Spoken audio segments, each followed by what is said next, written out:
ನಾನು ಬಿದಿರು ತಗೋಬೇಡಿ ಅಂತ ಹೇಳ್ತೀನಿ, ಬಿದಿರನ್ನೇ ತಗೊಂಡು ಹೋಗ್ತಾರೆ. ಬಿದಿರು ಅಲ್ಲಿ ಕಲ್ಲು ಮೇಲ್ಗಡೆ ಕಲ್ಲು ಹತ್ರ ನೆಡಬೇಕು. ಎಲ್ಲಿ ಕಲ್ಲುಗಳಿದೆ ಅಲ್ಲಿ ನಡಿ. ಇಲ್ಲೆಲ್ಲ ಆಲ, ಅರಳಿ, ಬೇವು, ಇಪ್ಪೆ, ಹೊಂಗೆ, ಗೋಣಿ ಈ ಥರದ್ದು ನಡಿ. ಮುಂದೆ ಹೋಗಿ ಮೇಡಮ್, ಈ ಥರ ಗುಂಪು ಮಾಡಬೇಡಿ. ಹೋಗಿ ಸರ್, ಮುಂದೆ ಹೋಗಿ ಸರ್, ಗುಂಡಿಗಳೈತೆ ಅಲ್ಲಿ ಹೋಗಿ ಸರ್, ಮೇಲಕ್ಕೆ ಹೋಗಿ ಸರ್, ಮುಂದಕ್ಕೆ ಸರ್. ಹಂಗೆ ಫುಲ್ ತೆಗೆದ್ಬಿಟ್ಟು ಕೊನೆ ಗಂಟೆ ತೆಗಿಬೇಕು ಸರ್. ಆಮೇಲೆ ಮಣ್ಣನ್ನು ಒದರಬಾರ್ದು ಸರ್. ಅದು ಹೇಗಿದೆ ಕುಂದ ಹಾಗೇ ಕೂರಿಸ್ಬೇಕು. ನೀವು ಫುಲ್ ತೆಗೆದಿಲ್ಲ, ಚೀಲನ ಕೂದಿಲ್ಲ ಅಲ್ಲ, ಕೂದ್ಬಿಟ್ರೆ ಫುಲ್ ಈಸಿಯಾಗಿ ಬಂದ್ಬಿಡುತ್ತೆ ನಿಮಗೆ. ಗೋಡೆ ಹಂಗೆ ಇರಲಿ. ಚೂರು ಬಿಡಪ್ಪ. ಏನು ಮಾಡ್ತಿದ್ರಿ ಇವೆಲ್ಲ? ಯಾವಾಗ ಗುಂಡಿ ತೆಗ್ಸಿದ್ರಿ? ನೆನ್ನೆ ಎಲ್ಲ ತೆಗ್ಸಿ ರೆಡಿ ಮಾಡಿದ್ದೆ ಸರ್. ಮೊನ್ನೆ ತೆಗ್ಸಿದ್ದು. ಇದು ಯಾಕಪ್ಪ ಅಂತ ಯಾವ್ಯಾವ ಗಿಡ ಸರ್? ಆಲ, ಅರಳಿ, ಬೇವು, ಇಪ್ಪೆ, ಹೊಂಗೆ, ಗೋಣಿ, ತಪಸಿ, ಕಾರಚಿ, ಬೆಟ್ಟದನಲ್ಲಿ ಜಮ್ನೇರ್ಲೆ, ಹಲಸು, ಮಾವು, ಪಕ್ಷಿಗಳಿಗೆ ಒಂದಷ್ಟು ದಾಳಿಂಬೆ, ಸೀಬೆ, ಸೀತಾಫಲ ಎಲ್ಲ ಆಗ್ತದೆ. ಎಷ್ಟು ವರ್ಷದಿಂದ ಈ ಕಾರ್ಯ? 13 ವರ್ಷ ಆಯ್ತು ಸರ್. 13 ವರ್ಷದಿಂದ ಏನಕ್ಕೆ ಅನ್ನಿಸ್ತು ಮಾಡಬೇಕು ಅಂತ? ಸರ್ ಹಿಂಗೆ ನಮ್ಮೂರು ಬೆಟ್ಟ ಚೆನ್ನಾಗಿರ್ಲಿ ಅಂತ. ಕರಿಘಟ್ಟಕ್ಕೆ ಬೆಟ್ಟಕ್ಕೆ ಬೆಂಕಿ ಹಚ್ಚಿ ಎಲ್ಲ ಸುಟ್ಟಾಕ್ತಾರೆ. ಅಲ್ಲ, ಬೆಂಕಿ ಹಚ್ಚುತ್ತಿದ್ರ ಇಲ್ಲ ಪ್ರಾಕೃತಿಕವಾಗಿ ಹಚ್ಕೋತಿದ್ರ? ಇಲ್ಲ ಸರ್, ಪ್ರಾಕೃತಿಕವಾಗಿ ಹಚ್ಕೊಳಕ್ಕೆ ಕಾಡಿದ್ರಿ ಅಲ್ವ ಸರ್ ಹಚ್ಕೊಳಕ್ಕೆ. ಹುಲ್ಲಿದೆಯಲ್ಲ, ಹುಲ್ಲಿದೆ ಅಂದ್ರೆ ಹುಲ್ಲು ಬೆಂಕಿ ಹೆಂಗೆ ಹತ್ಕೊತದೆ ಸರ್? ಮನುಷ್ಯರೇ ಮಾಡೋದಿದ್ದು. ಬೇಕು ಅಂತಾನೆ ಹಚ್ತಾರೆ ಸರ್. ಓಕೆ. ಒಣಗಿರೋ ಹುಲ್ಲು ಬಿಸಿಲಿನ ಒಂದು ತಾಪಮಾನಕ್ಕೆ ಹತ್ಕೊಳ್ಳಲ್ವ? ಇಲ್ಲ ಸರ್, ಯಾವ ಕಾರಣಕ್ಕೂ ಹತ್ಕೊಳ್ಳಲ್ಲ ಸರ್. ಬೇಕು ಅಂತಾನೆ ಹಚ್ಚೋದು ಸರ್ ಇದು. ಸರ್ ಆಯ್ತಾ? ಹಾಂ ಸುಮಂತ, ಅದಾದ್ಮೇಲೆ ಇಲ್ಲಿಗೆ ಬಂದ್ಬಿಡಪ್ಪ, ತುಳಿದ್ಬಿಟ್ಟು ಸುತ್ತ ಇಲ್ಲಿಗೆ ಬಾ. ನಾನು ಚಿದ್ರಳ್ಳಿ ನಾಗೇಂದ್ರ ಅಂತ, ಮೈಸೂರು ಜಿಲ್ಲಾ ರೈತ ಸಂಘದ ಮುಖಂಡ. ಈ ದಿವಸ ವಿಶ್ವ ಪರಿಸರ ದಿನಾಚರಣೆ ಅಂಗವಾಗಿ ಸಾಲು ಮರದ ತಿಮ್ಮಕ್ಕವ್ರನ್ನ ನೆನೆಸ್ಕೊಳ್ತಾ ಅವರ ಪ್ರೇರಣೆಯಿಂದ ಇವತ್ತು ಇಡೀ ರಾಜ್ಯಾದ್ಯಂತ ಮತ್ತು ವಿಶ್ವಾದ್ಯಂತ ಸಸಿಗಳನ್ನು ನೆಡ್ತಕ್ಕಂಥ ಒಂದು ಕಾರ್ಯಕ್ರಮವನ್ನು ಜೂನ್ 5ನೇ ತಾರೀಕಿನಿಂದ ಹಮ್ಮಿಕೊಂಡಿದ್ದೀವಿ. ಇದನ್ನು ಇವತ್ತಿನ ದಿವಸ ಬ್ರಹ್ಮೋತ್ಪನ್ನ ಸೇವಾ ಟ್ರಸ್ಟ್ ವತಿಯಿಂದ ಈ ಒಂದು ಕರಿಘಟ್ಟದಲ್ಲಿ ನಮ್ಮ ರಮೇಶ್ ಸರ್ ಅವರ ಜೊತೆಗೂಡಿ ಈ ಒಂದು ಸಸಿಗಳನ್ನು ನೆಡುವಂಥ ಕಾರ್ಯಕ್ರಮನ ಹಮ್ಮಿಕೊಂಡಿದ್ದೀವಿ. ಈ ಒಂದು ಸಸಿಗಳನ್ನು ನೆಟ್ಟು ಪರಿಸರವನ್ನು ಕಾಪಾಡಬೇಕು, ಪರಿಸರದಲ್ಲಿ ಆಗ್ತಕ್ಕಂಥ ಸಮತೋಲನವನ್ನು ಕಾಪಾಡಬೇಕು. ಮಳೆ ಆಗಲಿಕ್ಕೆ ನಮಗೆ ಪರಿಸರ ಉಳಿಯೋದಕ್ಕೋಸ್ಕರ ಗಿಡಗಳು ಬೇಕು. ಆ ಗಿಡಗಳನ್ನು ಸಂರಕ್ಷಣೆ ಮಾಡ್ತಕ್ಕಂಥದ್ದು ನಮ್ಮೆಲ್ಲರ ಹೊಣೆ ಅಂತ ತಿಳ್ಕೊಂಡು ಕೆಲವರು ನಗರ ಪ್ರದೇಶದವ್ರು ಬಂದಿದ್ದಾರೆ. ಸಸಿ ಅಂದ್ರೇನು, ನೀರು ಅಂದ್ರೇನು ಅಂತಕ್ಕಂಥದ್ದು ಕೆಲವರಿಗೆ ಅರ್ಥ ಆಗ್ತಾ ಇಲ್ಲ. ಆ ಒಂದು ಉದ್ದೇಶದಿಂದ ಸಸಿನ ನೆಡಬೇಕಾದ್ರೆ ನೀರು ಬೇಕು. ಆ ಸಸಿ ಬೆಳೆಸಬೇಕಾದ್ರೆ ಮೊದಲು ಅಂತರ್ಜಲವನ್ನು ಉಳಿಸ್ಬೇಕು. ಅಂತರ್ಜಲವನ್ನು ಉಳಿಸಿದ ನಂತರ ಸಸಿ ನೆಟ್ಟು ಆ ಸಸಿಯನ್ನು ಪೋಷಣೆ ಮಾಡಬೇಕು ಅಂತ ಹೇಳ್ತಾ ನಾವು ಇವತ್ತು ಈ ಒಂದು ಬ್ರಹ್ಮೋತ್ಪನ್ನ ಸೇವಾ ಟ್ರಸ್ಟ್ ವತಿಯಿಂದ ಸಸಿಗಳನ್ನು ನೆಡ್ತಾ ಇದ್ದಾರೆ. ಇಲ್ಲಿ ಸಾಕಷ್ಟು ಮಹಿಳೆಯರಿದ್ದಾರೆ, ವಿದ್ಯಾವಂತರಿದ್ದಾರೆ ಮತ್ತು ಇಂಜಿನಿಯರ್ಸು ಎಲ್ಲರೂ ಸಹ ಭಾಗವಹಿಸಿದ್ದಾರೆ. ಈ ಒಂದು ಕಾರ್ಯಕ್ರಮವನ್ನು ಮಾಡ್ತಾ ಈ ಒಂದು ಕರಿಘಟ್ಟ ಪ್ರದೇಶವನ್ನು ಹಸಿರುಘಟ್ಟವನ್ನಾಗಿ ಮಾಡಬೇಕು ಅಂತ ಹೇಳ್ತಾ ನಾವು ಈ ಒಂದು ಬ್ರಹ್ಮೋತ್ಪನ್ನ ಸೇವಾ ಟ್ರಸ್ಟು ಹಾಗೂ ಅರಣ್ಯ ಇಲಾಖೆ ಹಾಗೂ ರಮೇಶ್ ಅವರ ಜೊತೆಗೂಡಿ ಈ ಒಂದು ಕಾರ್ಯಕ್ರಮವನ್ನು ನಾವು ಮಾಡ್ತಾಯಿದ್ದೀವಿ. ಈ ಒಂದು ಕಾರ್ಯಕ್ರಮಕ್ಕೆ ಎಲ್ಲರೂ ಸಹ ಭಾಗವಹಿಸಿದ್ದಾರೆ ನಗರ ಪ್ರದೇಶದವರು. ಆದ್ದರಿಂದ ಅವರಿಗೆಲ್ಲ ನಾವು ತುಂಬು ಹೃದಯದ ಅಭಿನಂದನೆಯನ್ನು ಸಲ್ಲಿಸ್ತೀವಿ. ಈ ದಿವಸ ಹೆಚ್ಚಿನದಾಗಿ ನಾವು ಸಾಲುಮರದ ತಿಮ್ಮಕ್ಕನವ್ರನ್ನ ಮತ್ತೊಮ್ಮೆ ನಾವು ಸ್ಮರಿಸ್ತಾ ಅವರಿಗೆ ಒಂದು ನಾವು ಈ ಸಭೆಯಲ್ಲಿ ಅವ್ರಿಗೊಂದು ಸಂತಾಪವನ್ನು ಸಹ ಸೂಚಿಸಿದ್ದೀವಿ. ಈಗಾಗಲೇ ಮುಗಿಸ್ಕೊಂಡು ಕಾರ್ಯಕ್ರಮನ ಬಂದು ಇಲ್ಲಿ ಸಸಿ ನೆಡ್ತಾ ಇದ್ದೀವಿ. ಈ ಒಂದು ಕಾರ್ಯಕ್ರಮ ಯಶಸ್ವಿಯಾಗಲಿ ಅಂತ ಈ ಮೂಲಕ ಎಲ್ಲರಲ್ಲೂ ನಾನು ಕೇಳ್ಕೊಳ್ತಾ ಇದ್ದೀನಿ. ಹಾಗೆ ಮಗು ನೋಡಿ, ಆ ಮಗುವಿಗಿರ್ತಕ್ಕಂಥ ಆಸಕ್ತಿ ಎಷ್ಟಿದೆ. ಮಕ್ಕಳುಗಳು ಪರಿಸರವನ್ನು ಬೆಳೆಸಬೇಕು ಅಂತಕ್ಕಂಥದ್ದನ್ನೇ ಇವತ್ತಿನ ದಿವಸ ಇರ್ತಕ್ಕಂಥದ್ದು. ಇಂದಿನ ಯುವಕರೇ ಮುಂದಿನ ಪ್ರಜೆಗಳು. ಅವರು ಈ ಒಂದು ಕಾರ್ಯಕ್ರಮವನ್ನು ಮಾಡ್ತಾ ಇರೋದಕ್ಕೆ ಆ ಮಗುಗೆ ನನ್ನ ಆತ್ಮೀಯ ಸ್ವಾಗತವನ್ನು ನಾನು ಕೋರ್ತಾ ಇದ್ದೀನಿ. ಅಂದರೆ ನಾವು ಚಿಕ್ಕ ಮಕ್ಕಳಿಗೆ ಈ ವಯಸ್ಸಿಂದನೇ ಹೇಳ್ಕೊಡ್ಬೇಕು ಪ್ರಕೃತಿ ಅಂದರೆ ಏನು, ಪ್ರಕೃತಿ ಏನು, ಆ ಗಿಡಗಳೇನು, ಆ ಗಿಡ ಅಂದರೆ ಏನು ಅಂತಕ್ಕಂಥದ್ದು ಕೆಲವು ಮಕ್ಕಳಿಗೆ ಗೊತ್ತಿಲ್ಲ. ಮತ್ತು ನಗರ ಪ್ರದೇಶದವ್ರಿಗೆ ಏನು ಗಿಡ ಅಂತಕ್ಕಂಥದ್ದೇ ಗೊತ್ತಿಲ್ಲ. ಯಾವುದೋ ಒಂದು ಗಿಡ ಅಂತ ಹೇಳ್ತಾರೆ. ಆದರೆ ಮಕ್ಕಳುಗಳಲ್ಲಿ ಆ ಒಂದು ಪರಿಸರವನ್ನು ಬೆಳೆಸಬೇಕು. ಮತ್ತು ಎಲ್ಲ ಶಾಲಾ ಕಾಲೇಜುಗಳಲ್ಲಿ ಆ ಪರಿಸರದ ಬಗ್ಗೆ, ಔಷಧಿ ಸಸ್ಯಗಳ ಬಗ್ಗೆ ಮತ್ತು ಇನ್ನಿತರ ಗಿಡ ಸಂಪತ್ತುಗಳು, ನಂದಿ ಇದೆ, ಅರಳಿ ಇದೆ, ಹೊನ್ನೆ ಇದೆ, ಬಾಗೆ ಇದೆ, ಬೀಟೆ ಇದೆ, ಮತ್ತು ಕಾಡು ಮರಗಳು ಬೇಕಾದಷ್ಟಿದೆ. ಅಂಥ ಮರಗಳ ಬಗ್ಗೆ ಆ ಮಕ್ಕಳಲ್ಲಿ ಜಾಗೃತಿಯನ್ನು ಮೂಡಿಸ್ಬೇಕು ಅಂತ ಈ ಮೂಲಕ ನಾನು ತಮ್ಮಲ್ಲಿ ಕೇಳ್ಕೊಳ್ತಾ ಇದ್ದೀನಿ. ನಗರ ಪ್ರದೇಶದವರು, ಅವರು ದೊಡ್ಡಹಳ್ಳಿಯವರು, ಅವರು ಮೈಸೂರಿನಲ್ಲಿರ್ತಕ್ಕಂಥವರು, ಇನ್ನು ಅನೇಕರು ಮೈಸೂರಿನವರು ಇದ್ದಾರೆ. ಮತ್ತು ಕಲ್ಲೂರಿನವರು ಇದ್ದಾರೆ. ನಮ್ಮದು ಚಿದ್ರವಳ್ಳಿ ಅಂತ, ಟಿ ನರಸೀಪುರ ತಾಲೂಕು.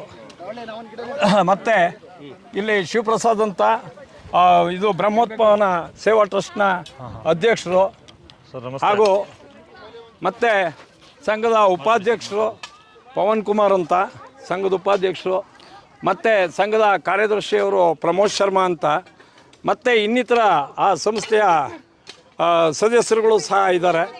ಮತ್ತು ಈ ಒಂದು ಕಾರ್ಯಕ್ರಮ ಇಲ್ಲಿಗೆ ಸ್ಥಗಿತಗೊಳಿಸಬಾರ್ದು. ಪ್ರತಿ ವರ್ಷ ಇವತ್ತೇ ಅಲ್ಲ, ವಿಶ್ವ ಪರಿಸರ ದಿನಾಚರಣೆ ಒಂದೇ ದಿನಕ್ಕೆ ಸೀಮಿತ ಅಲ್ಲ, ಅದು ಇಡೀ ವರ್ಷ ಪೂರ್ತಿ ವರ್ಷ ಪೂರ್ತಿ ನಡೀತಕ್ಕಂಥ ಕಾರ್ಯಕ್ರಮವನ್ನು ಏನಪ್ಪ ಅಂದರೆ ಸರ್ಕಾರ ಒಂದು ನಿಗದಿ ಮಾಡಿದ್ದಾರೆ. 5ನೇ ತಾರೀಕು ಅಂದರೆ ವಿಶ್ವ ಪರಿಸರ ದಿನಾಚರಣೆ.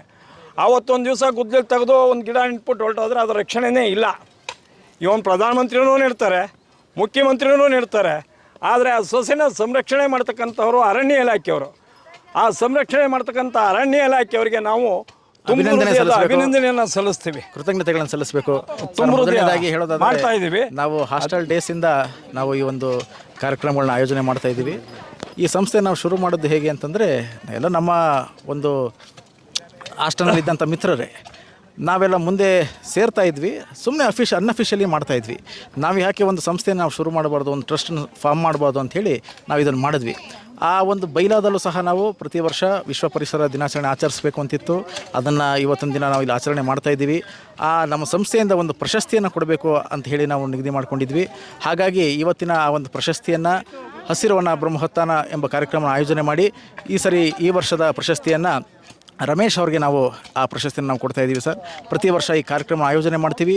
ಒಬ್ಬ ಸಾಧಕ ಕೃಷಿಕ ಅಥವಾ ಈ ಪ್ರಗತಿಪರ ರೈತರನ್ನು ಅಥವಾ ಈ ಥರ ಪರಿಸರ ಪ್ರೇಮಿಯನ್ನು ನಾವು ಗುರುತಿಸಿ ಅವ್ರಿಗೆ ಆ ಪ್ರಶಸ್ತಿಯನ್ನು ನಾವು ನೀಡ್ತೇವೆ ಸರ್. ನಾನು ನನ್ನ ಮಗಳ ಮದುವೆ 2018ರಲ್ಲಿ ಮದುವೆ ಆಯಿತು ಶ್ರೀಕೃಷ್ಣ ಧಾಮದಲ್ಲಿ.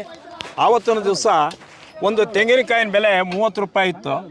ಈ ಒಂದು 30 ರೂಪಾಯಿನಲ್ಲಿ ಕಾಯಿನ ಕೊಟ್ಟರೆ ಕಾಯಿ ಚೆನ್ನಾಗಿದ್ರೆ ನಾವು ಬಳಸ್ತಾರೆ, ಇಲ್ಲ ಅಂದರೆ ಹೋಗುತ್ತೆ ಅಂತ ಇದನ್ನು ಮಾಡಿ ಯೋಚನೆ ಮಾಡಿ ಆವತ್ತಿನ ದಿವಸ 5,000 ಸೊಸೆಗಳನ್ನು ತೆಂಗು, ಮಾವು, ಸಪೋಟ, ಮಲ್ಲಿಗೆ, ಮರುಗ, ದಾಳಿಂಬೆ ಈ ರೀತಿ ಹಣ್ಣಿನ ಸೊಸೆಗಳನ್ನು ಎಲ್ಲನೂ ಸಹ 2018ರಲ್ಲಿ ಕೊಟ್ಟಿದ್ದೆ.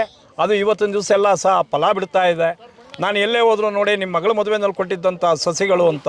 ಇದ್ರ ಹಿಂದಿಂದಲೂ ಸಹ ನಾನು ಪರಿಸರ ಪ್ರೇಮಿ. ನಾನು 1983ರಲ್ಲಿ ಉಳುಮೆಯನ್ನು ಪ್ರಾರಂಭ ಮಾಡಿದಂಥವನು. ನಾನು ಓದಿರ್ತಕ್ಕಂಥದ್ದು ಕೇವಲ 5ನೇ ತರಗತಿ. ಆದರೆ ನಾನು ಟಿ ನರಸೀಪುರ ತಾಲೂಕು ರೈತ ಸಂಘಟನೆಯಲ್ಲಿ 30 ವರ್ಷಗಳ ಕಾಲ ಕೆಲಸ ಮಾಡಿದ್ದೆ. ಈಗ ಜಿಲ್ಲಾ ಮುಖಂಡನಾಗಿ ಮೈಸೂರು ಜಿಲ್ಲೆಗೆ ಕರ್ಕೊಂಡಿದ್ದಾರೆ. ಅಲ್ಲಿ ನಾನು ರೈತ ಸಂಘದ ಮುಖಂಡನಾಗಿ ಕರ್ನಾಟಕ ರಾಜ್ಯದಲ್ಲಿ ನಾನು ಮಾಡ್ತಾ ಇದ್ದೀನಿ. ಇನ್ನು ಮುಂದೆ ಇದೇ ರೀತಿ ಸಸಿಗಳನ್ನು ಇವರು 50 ಜನ 500 ಜನ ಆಗಲಿ, 500 ಜನ 1000 ಜನವಾಗಿ ಇದು ಹೆಮ್ಮರವಾಗಿ ಬೆಳೀಲಿ ಅಂತ ಇವರೆಲ್ಲರಿಗೂ ನಾನು ಅಭಿನಂದಿಸ್ತಾ ಇದ್ದೀನಿ ಸರ್. ವಿಶ್ವ ಪರಿಸರ ದಿನಾಚರಣೆ ಅದರ ಅಂಗವಾಗಿ ಎಲ್ಲ 5ನೇ ತಾರೀಕು ಒಂದಿನ ಗಿಡ ನೆಟ್ಬಿಟ್ಟು ಬಿಟ್ಬಿಡ್ತಾರೆ. ಸೊ ವರ್ಷ ಪೂರ್ತಿ ಬೇಕಾದ್ರೆ ನಾವು ಗಿಡ ನೆಡ್ಬೋದು. ಈ ತಿಂಗಳೆಲ್ಲ ನಾವು ಪರಿಸರ ದಿನಾಚರಣೆನ ಮಾಡ್ಬೋದು. ಆ ಒಂದು ಅಂಗವಾಗಿ ಮೈಸೂರಿನ ಬ್ರಹ್ಮೋತ್ಥಾನ ಸಂಸ್ಥೆ ಮತ್ತು ಇನ್ನೊಂದು ಯಾವುದೋ ಮೈಸೂರಿನ ಒಂದು ಸಂಸ್ಥೆ ಹಸಿರು ಸೈನ್ಯ ಮಕ್ಕಳು ಎಲ್ಲ ಸೇರಿ ನಾವು ಇವತ್ತು ಒಂದು 100 ಗಿಡ ನೆಡ್ತಾಯಿದ್ದೀವಿ ಸರ್. ಎಲ್ಲೆಲ್ಲಿ ಗಿಡಗಳು ಫೈರ್ ಆಗಿ ಹೋಗಿತ್ತು ಆ ಜಾಗಕ್ಕೆ ಮತ್ತೆ ನೆಟ್ಟುವಂಥ ಒಂದು ಕೆಲಸ ಮಾಡ್ತಾಯಿದ್ದೀವಿ. ಪ್ರತಿ ವರ್ಷ 250 ಗಿಡ ನೆಡ್ತೀವಿ. ಈ ವರ್ಷ 100 ನೆಡ್ತಾಯಿದ್ದೀವಿ. ಯಾಕೆಂದರೆ ನೆಟ್ಟಿರೋ ಗಿಡಗಳನ್ನ ಉಳಿಸ್ಕೊಳ್ಳೋಣ ಅಂತ.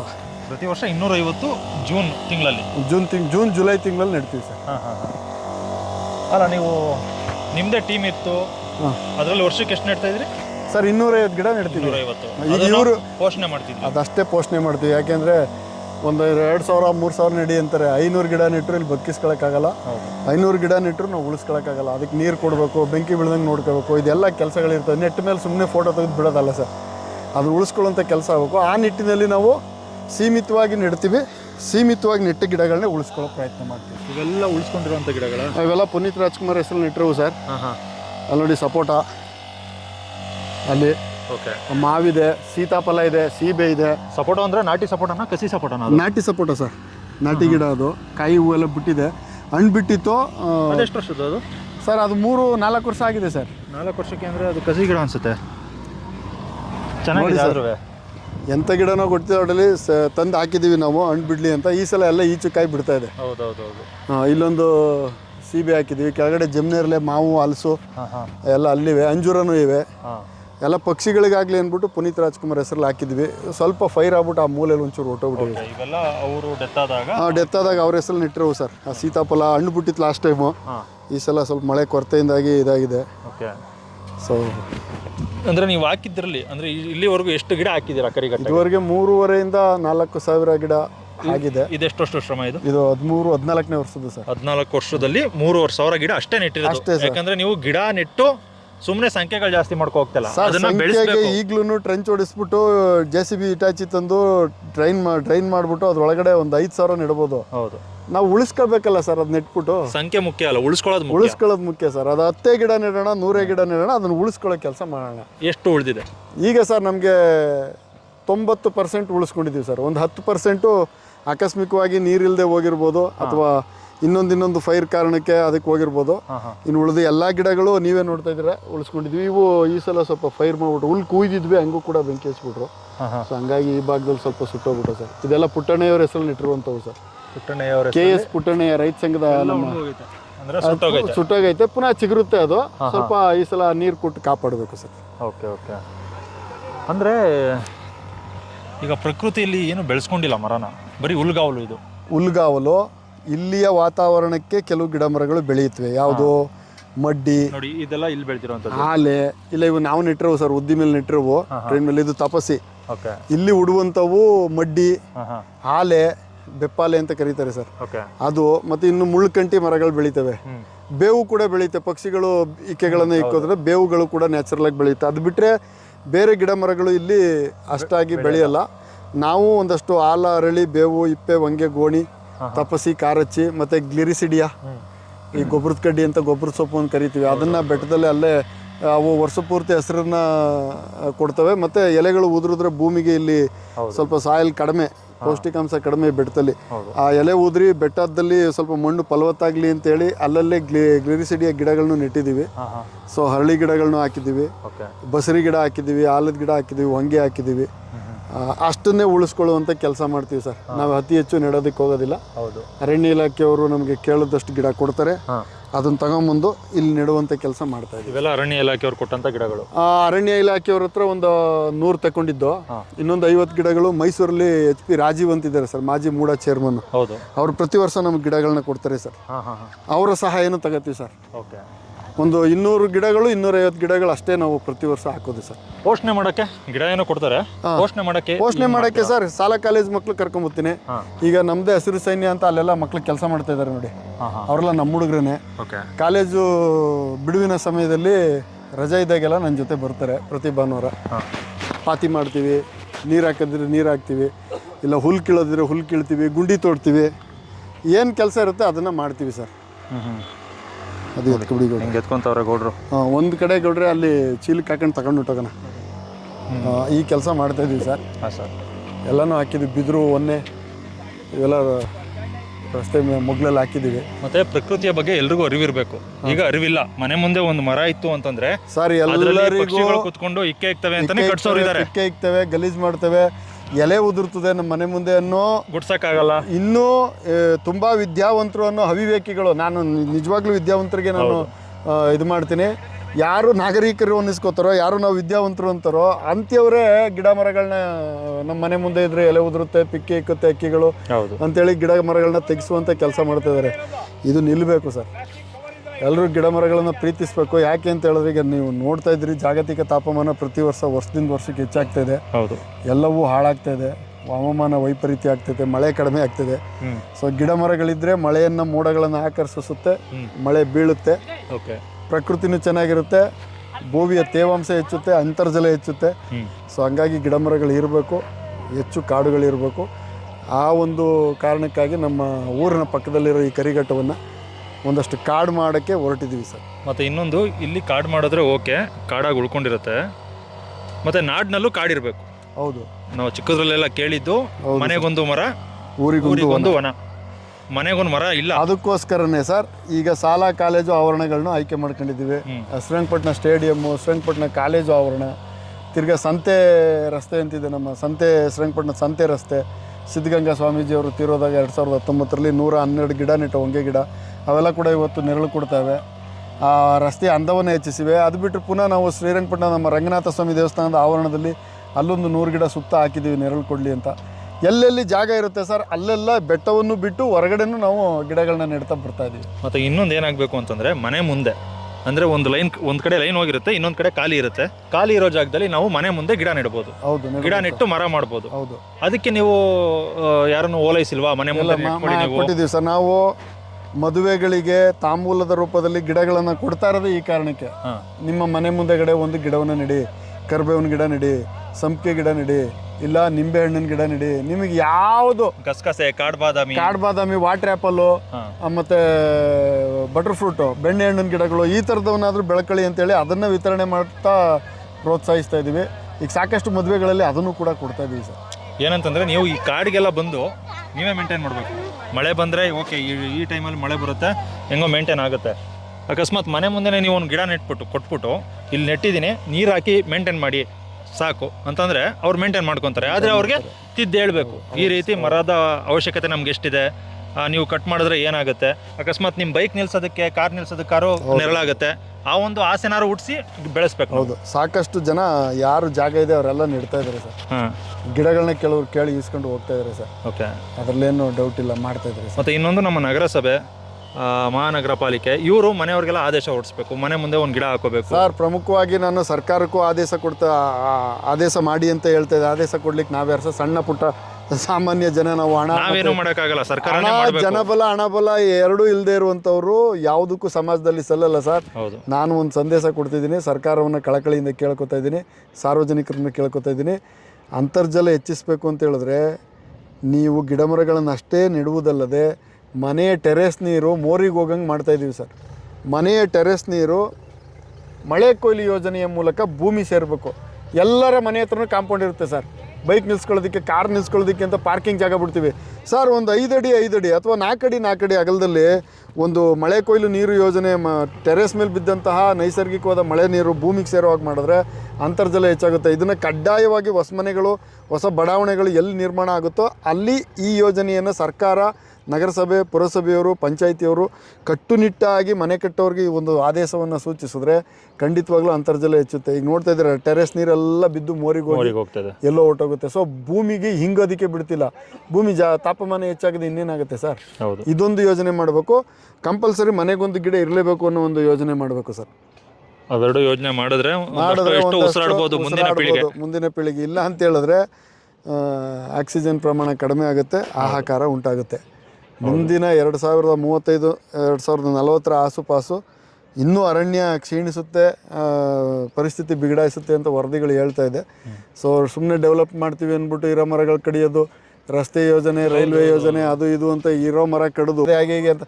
ನಿಮಗೆ ನಿಜವಾಗ್ಲೂ ಕಳಕಳಿ ಇದ್ದರೆ ನನ್ನಂಥ ಸಾಮಾನ್ಯನೆಲ್ಲ ಪ್ರಶ್ನೆ ಮಾಡೋದು, ನಮ್ಮಂಥ ಸಾಮಾನ್ಯರನ್ನ ಕುತ್ಕೊಂಡು ಅಲ್ಲಿ ಆಡ್ಕೊಳ್ಳೋದಲ್ಲ. ನಿಜವಾಗ್ಲೂ ನೀವು ಒಬ್ಬ ಭ್ರಷ್ಟ ಅಧಿಕಾರಿನ, ಭ್ರಷ್ಟ ರಾಜಕಾರಣಿಗಳನ್ನ ಅಕ್ರಮವಾಗಿ ಗಣಿಗಾರಿಕೆ ಮಾಡಿ ಬೆಟ್ಟ ಗುಡ್ಡ ಕಡ್ದಾಕ್ತಾ ಇರೋರನ್ನ ಹೋಗಿ ಪ್ರಶ್ನೆ ಮಾಡಿ ಅವ್ರ ಬಗ್ಗೆ ಕೂತ್ಕೊಂಡು ಮಾತಾಡಿ, ಅವ್ನು ಹಂಗೆ ಹೊಡ್ದ ಹಿಂಗೆ ಹೊಡ್ದ ಅಂತ. ಇಲ್ಲಿ 4 ಗಿಡ ನೆಡೋನ ಬಗ್ಗೆ ಅಲ್ಲೆಲ್ಲೋ ಟೀ ಹೋಟ್ಲ್ ಹತ್ರ ಕೂತ್ಕೊಂಡು, ಅಲ್ಲೆಲ್ಲೋ ಇನ್ನೆಲ್ಲೋ ಕೂತ್ಕೊಂಡು ಹರಟೆ ಹೊಡ್ಕೊಂಡು ನನ್ನ ಬಗ್ಗೆ ಅಪಪ್ರಚಾರ ಮಾಡೋದು, ನನ್ನ ಬಗ್ಗೆ ಮಾತಾಡೋದು, ಕೇವಲವಾಗಿ ಮಾತಾಡ್ತಾರೆ ಸರ್. ಈಗಲೂ ಕೂಡ ಕೆಲವರು ಅವ್ನಿಗೇನೋ ಗೊತ್ತೈತೆ ಅದಕ್ಕೆ ಮಾಡ್ತಾನೆ. ಹಂಗೆ ಬರೋ ಆಗಿದ್ರೆ ನೀವು ಬನ್ನಿ ಮಾಡಿ ಸರ್. ಈಗ ಇವರೆಲ್ಲ ಬಂದವರು ಏನೋ ಕೊಡ್ತಾರೆ ಅಂತ, ಏನೋ ಕೊಡ್ತಾ ಇದ್ದಾರೆ, ಇವ್ರು ಆಸ್ತಿ ಬರ್ಕೊಡ್ತಾರೆ, ಇವರು ಪ್ಯಾಕೆಟ್ ಮನಿ ಕೊಟ್ಬಿಡ್ತಾರೆ ಅಂತ. ಆ ದುಡ್ಡಲ್ಲಿ ಬದುಕೋ ಇರೋದೇ ನನಗಿಲ್ಲ. ನಮಗೆ ಒಂದು ವಾಹನ ಇದೆ, ನಂದೊಂದು ಸಣ್ಣ ಬಿಸ್ನೆಸ್ ಇದೆ, ದಿನ 500,000 ಸಂಪಾದನೆ ಮಾಡ್ತೀವಿ, ಅದರಲ್ಲಿ ನಮ್ಮ ಜೀವನ ಮಾಡ್ತಿದ್ದೀವಿ. ಭಿಕ್ಷೆ ಬೇಡಿ ಬದುಕುವಂಥ ಸ್ಥಿತಿ ದೇವ್ರು ನಮಗೆ ಕೊಟ್ಟಿಲ್ಲ. ನೀವು ಅದೇನಾದ್ರು ತಲೆಯಲ್ಲಿ ಇಟ್ಕೊಂಡಿದ್ರೆ ಮೂಢರ, ಮುಟ್ಟಾಳ್ರ, ಅದನ್ನು ಹೊರಗೆ ತೆಗೆದಾಕಿ ಅಂತ ನಿಮ್ಮ ಸಾಮಾಜಿಕ ಜಾಲತಾಣದ ಮೂಲಕ ತಿಳಿಸ್ತಾ ಇದ್ದೀನಿ. ಪುಕ್ಸಟ್ಟೆ ಮಾತಾಡೋದನ್ನು ಬಿಟ್ಬಿಡಿ, ತಮ್ಮ ಕೈಲಾದರೆ ಕೆಲಸ ಮಾಡಿ, ಇಲ್ಲ ಕೆಲಸ ಮಾಡೋರಿಗೆ ಪ್ರೋತ್ಸಾಹ ಮಾಡಿ ಅಂತ ಕೇಳ್ಕೊತಾ ಇದ್ದೀವಿ. Okay, thank you sir. ನಿಮ್ಮ ಕೆಲಸ ನೀವು ಮಾಡಿ, ಯಾರೇನು ಹೇಳಿದ್ರು ತಲೆ ಕೆಡಿಸ್ಕೊಬೇಡಿ ಸರ್. ನಾವು ಕುವೆಂಪು ಅವರ ತತ್ವ ಪಾಲಿಸ್ತೀವಿ. ಕೆಲಸಗಳು ಉಳಿಯುತ್ತವೆ, ಟೀಕೆಗಳು ಅಳಿಯುತ್ತವೆ. ಈ ಸಾಲು ಮರದ ತಿಮ್ಮಕ್ಕ ಅವ್ರನ್ನ ನಾವು ಇವಾಗ ನೆನಪು ಮಾಡ್ಕೋತೀವಿ ಅಂತಂದ್ರೆ, ಅವಾಗ ಅವರು ಹುಚ್ಚರು ತರ ಹೋಗಿ ಗಿಡ ಬೆಳೆಸಿದ್ಕೇನೆ ತುಂಬಾ ಜನ ಆಡ್ಕೊಂತಿದ್ರು. ಅವಾಗ್ಲೂ ಜನ ಯಾವಾಗ್ಲೂ ಆಡ್ಕೊಂತಿದ್ರು ಬಿಡಿ. ಇವ್ರಿಗೆ ಮಕ್ಳಿಲ್ಲ, ಅದ್ರಿಲ್ಲ, ಇವರಿಲ್ಲ, ಹೋಗಿ ನೆಡ್ತಾರೆ, ಅಷ್ಟು ದೂರ ತಗೋಗಿ ನೀರು ಹಾಕ್ತಾರೆ. ಇವಾಗ ಆ ಮರಗಳೇ ಮಾತಾಡ್ತಾ ಇರೋದು. ಸಾಲು ಮರದ ತಿಮ್ಮಕ್ಕ ಅವ್ರನ್ನ ನೆನಪು ಮಾಡ್ತಾ ಇರೋದು, ಬದುಕಿಸಿರೋದು ಆ ಮರಗಳೇ. ನಮ್ಮ ಕೆಲಸಗಳು ಮಾತಾಡ್ಬೇಕು. ಟೀಕೆ ಮಾಡೋರು ಅಲ್ಲೆಲ್ಲೋ ಸೈಡಲ್ಲಿ ಇರ್ತಾರೆ, ಟೀ ಸಿಗರೇಟ್ ಎತ್ಕೊಂಡು. ಅವ್ರ ಮಾತಾಗೆಲ್ಲ ತಲೆ ಕೆಡಿಸ್ಕೋಬಾರ್ದು. ಹಾಂ ಸರ್, ನಿಮ್ಮ ಕೆಲಸ ನೀವು ಮಾಡ್ತಾ ಹೋಗಿ. ತಹಶೀಲ್ದಾರ್ ಮೊನ್ನೆ ವಿಶ್ವ ಪರಿಸರ ದಿನಾಚರಣೆ ದಿವಸ